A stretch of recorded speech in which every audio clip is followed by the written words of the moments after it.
Hello and welcome to HistoryPod. On the 2nd of January 1980, in response to Soviet military intervention in Afghanistan, Jimmy Carter brought the period of détente to an end. President Carter had come to power in January 1977 in the midst of a period of reduction in tensions between the USA and the USSR, known as détente.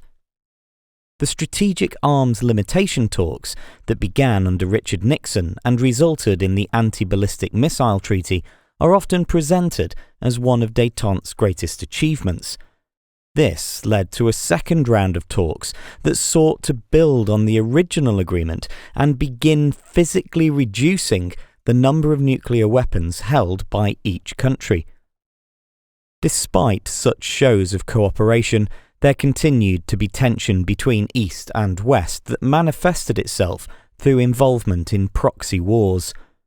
At the same time, Carter openly criticized the Soviet Union's human rights record, but it wasn't until the USSR's invasion of Afghanistan in December 1979 that the relationship deteriorated to a critical extent.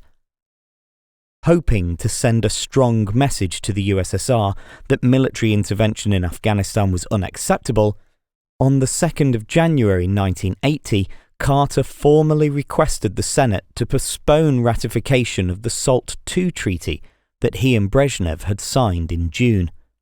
He also recalled the US ambassador from Moscow, while Jody Powell, the White House press secretary, described Soviet actions as a serious threat to peace.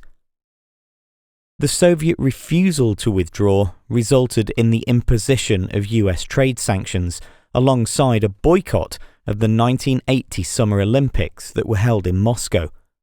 At the same time, the CIA began to covertly fund and train anti-Soviet fighters in Afghanistan, directly contributing to the later rise of the repressive Taliban regime.